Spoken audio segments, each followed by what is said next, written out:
Le rêve canadien s'est heurté à une réalité brutale et glaciale ce vendredi soir, sous les projecteurs de la Coupe du Monde 2026, où l'enthousiasme légitime du pays hôte a failli s'étioler face à une Bosnie-Herzégovine rugueuse et parfaitement organisée.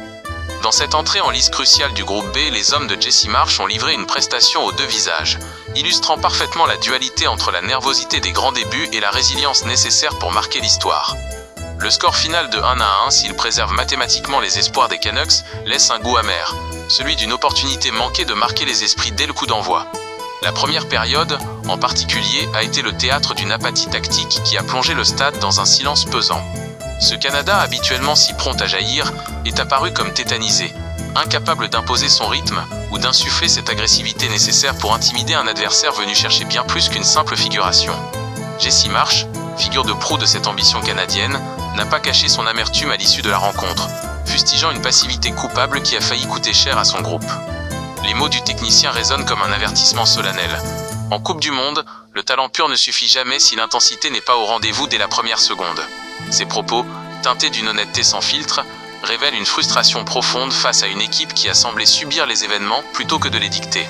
Pourtant, c'est bien dans ce second acte, lorsque le dos était au mur, que le Canada a esquissé les contours de ce qu'il peut réellement offrir. La métamorphose fut manifeste, le bloc s'est densifié, les projections vers l'avant se sont faites plus tranchantes, et cette volonté de mettre le pied sur l'accélérateur a enfin permis de faire vaciller le verrou bosnien.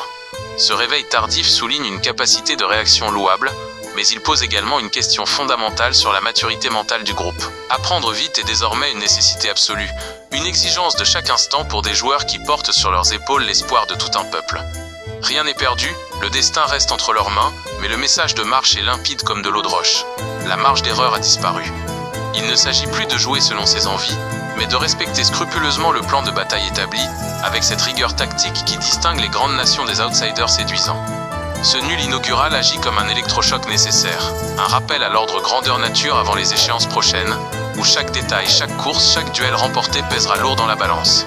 Pour les Canadiens, le véritable tournoi commence maintenant, dans cette obligation de prouver que ce visage agressif et déterminé du second acte n'était pas qu'une simple réaction d'orgueil, mais le véritable ADN de cette équipe prête à conquérir son propre public.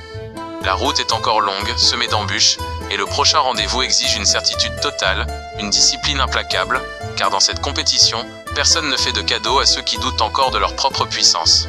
Le Canada possède les atouts, la ferveur et le talent, reste désormais à canaliser cette énergie pour transformer cette frustration initiale en une dynamique irrésistible qui portera, enfin, les couleurs de la feuille d'érable vers les sommets qu'elle mérite. Tandis que le Canada, porté par l'espoir d'une nation tout entière, a dû se contenter d'un partage des points frustrants dans le groupe B, le destin des États-Unis, autre pays hôte de cette Coupe du Monde 2026, semble emprunter une trajectoire radicalement différente, une trajectoire marquée par la puissance, l'assurance et une démonstration de force qui fait déjà trembler la concurrence. Si le Canada cherche encore son souffle et cette agressivité indispensable pour s'affirmer dans le grand bain, les États-Unis, sous la houlette de Mauricio Pochettino, ont choisi d'envoyer un signal fort, presque intimidant, dès leur première apparition sur la pelouse du SoFi Stadium de Los Angeles. Devant un parterre de célébrités venues assister à une naissance, celle d'une ambition démesurée, les Stars and Stripes n'ont laissé que des miettes à une formation du Paraguay dépassée, étriée sur le score sans appel de 4-1. Ce succès, bien plus qu'une simple victoire comptable, est un manifeste footballistique, une déclaration d'intention qui place immédiatement les Américains comme des prétendants sérieux à une épopée historique sur leur propre sol. L'homme de cette soirée californienne, celui qui a incarné cette supériorité technique et physique, se nomme Folarin Balogun. Dans un 4-2-3 parfaitement huilé, l'attaquant monégasque a étalé une palette offensive impressionnante, transformant chaque incursion dans le camp adverse en une menace imminente. Dès la 3e minute, le ton était donné, et si le premier but est venu d'une maladresse malheureuse de Damien Bobadilla, offrant l'ouverture du score aux Américains dès la 7e minute, ce fut le seul répit accordé à une Albiroja visiblement impuissante à contenir la vague états-unienne. Balogun, insatiable, a transformé ce match en sa propre scène de théâtre. Après une frayeur sur un hors-jeu litigieux, il a magistralement exploité une passe laser de Christian Pulisic à la 31e minute, confirmant son réalisme clinique du plat du pied droit. Ce n'était là que la mise en bouche d'un récital qui allait atteindre son paroxysme juste avant la pause, lorsqu'une frappe somptueuse du pied gauche, logée en pleine lucarne, portait le score à 3-0.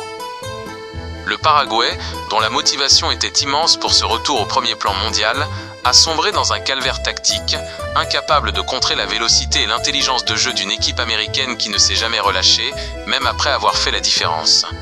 Le but tardif de Mauricio, à la 73e minute, n'a été qu'une parenthèse, une lueur d'espoir éphémère pour les hommes de Gustavo Alfaro, qui ont fini la rencontre dans la frustration, accumulant les avertissements face à une domination qu'ils ne pouvaient plus endiguer.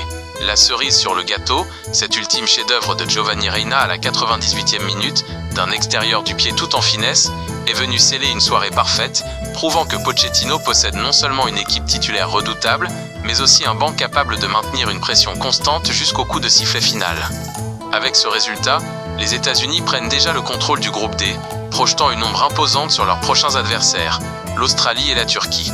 Si le Canada doit apprendre de ses hésitations pour espérer survivre dans le groupe B, les États-Unis, eux, ont déjà basculé dans une dimension de conquérant.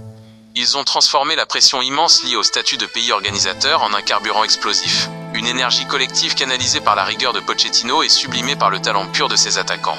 Ce mondial, qui a débuté dans l'incertitude pour certains, vient de trouver en cette équipe américaine un moteur puissant. La route est encore longue avant la consécration ultime, mais à en juger par ce récital de Los Angeles, les Américains ne sont pas là pour faire de la figuration ou pour se contenter des honneurs de l'organisation. Ils sont là pour écrire l'histoire, pour prouver que le football, sur le sol américain, n'est plus un sport en développement mais une discipline maîtresse, capable de terrasser les traditions et de soulever les foules.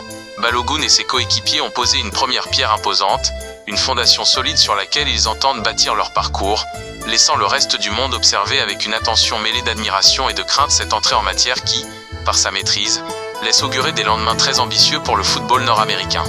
Le tournoi est lancé, les masques tombent et les États-Unis ont déjà pris une longueur d'avance, affirmant haut et fort que ce mois de juin leur appartient et qu'ils ne comptent pas rendre les armes avant d'avoir tout balayé sur leur passage. La première partie a laissé place à une frustration canadienne, une apathie tactique qui a souligné la fragilité des rêves de pays hôtes face à une réalité rugueuse, avant que les États-Unis, dans une démonstration de force impitoyable à Los Angeles, ne viennent balayer toute incertitude en écrasant le Paraguay. Et c'est précisément à l'aube de cette troisième étape que la France, favorite annoncée et monument du football mondial, s'apprête à entrer en scène contre le Sénégal.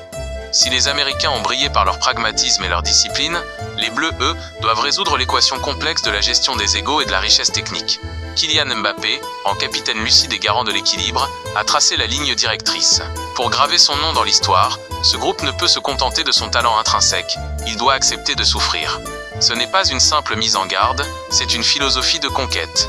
Le capitaine tricolore, en se livrant sur ses partenaires, dévoile l'âme de cette équipe. Il y a cette fraternité indéfectible avec Ousmane Dembélé, une relation de con assumée qui est le ciment émotionnel du vestiaire, loin des critiques acerbes sur leurs automatismes. Plus encore, il y a cette clairvoyance rare sur les nouveaux visages du football français.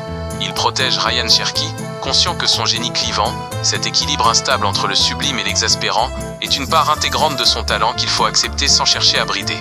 Il consacre Michael Olise comme le futur immédiat et interroge, avec une humilité désarmante, la place de Désiré Doué dans un schéma tactique qui regorge de talent offensif. Face au Sénégal, un adversaire qui ne fera aucun cadeau et dont la résilience physique sera un test ultime pour les hommes de Didier Deschamps, la France ne joue pas seulement son premier match, elle joue sa crédibilité de favorite. Le contraste est saisissant.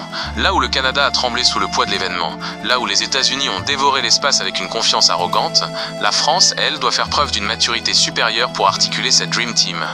Chaque joueur, de la star confirmée au joyau en éclosion, devra consentir à ce sacrifice collectif dont parle Mbappé, cet effort défensif, ce repli solidaire, cette abnégation qui sépare les équipes de clubs brillantes des véritables légendes internationales. Ce mardi, au-delà de la technique, c'est le caractère des Bleus qui sera scruté. Le monde attend de voir si cette accumulation de pépites saura se transformer en un bloc indivisible, capable de subir les assauts sénégalais pour mieux exploser en contre, fidèle à l'exigence du capitaine. La Coupe du Monde, ce théâtre cruel où le talent est parfois dévoré par la pression, offre à la France une opportunité unique, celle de prouver que, derrière les noms, derrière les profils médiatiques et les débats tactiques, se cache une volonté de faire. La souffrance dont parle Mbappé est le baptême du feu que tout champion doit traverser pour mériter sa couronne. Tandis que le Canada s'interroge et que les États-Unis jubilent, la France s'avance vers le Sénégal avec la conscience lourde et exaltante de celui qui sait que, pour dominer le monde, il ne suffit pas de briller. Il faut, avant tout, être capable de rester debout lorsque l'adversité se dresse sur le chemin.